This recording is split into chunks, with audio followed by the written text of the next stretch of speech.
সমালোচনা তোমার লাইফে থাকবে। তুমি যতদিন বেঁচে থাকবা ততদিন তোমার লাইফে সমালোচনা থাকবে, অবহেলা থাকবে, অবজ্ঞা থাকবে, তুচ্ছ-তাচ্ছিল্য থাকবে। এটাই স্বাভাবিক, এটাই জীবন। তবে এই যে সমালোচনার, এই যে তুচ্ছ-তাচ্ছিল্যতা, এই যে অবজ্ঞা, এই যে অবহেলা, এই বিষয়গুলোকে খারাপ লাগার দিক হিসেবে নিলে হবে না। এগুলোকে তোমার অনুপ্রেরণা হিসেবে নিতে হবে। কারণ তুমি যখন এগুলোকে অনুপ্রেরণা হিসেবে নিবা, তখন এটা তোমার মধ্যে একটা জেদ তৈরি করবে। আর যেই জেদটা তোমাকে কঠোর পরিশ্রম করতে কি করবে ভাইয়া? অনুপ্রাণিত করবে।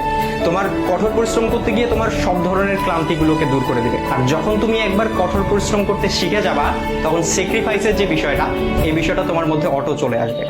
সুতরাং এই যে, আর সবকিছুর সাথে যদি বলো যে এই যে সমালোচনা, এই সমালোচনার পাশাপাশি জেদ, কঠোর পরিশ্রম, স্যাক্রিফাইস, আর এগুলোর সাথে যখন মেধার সংমিশ্রণ ঘটবে, তখনই তোমার স্বপ্নগুলো পূরণ হবে।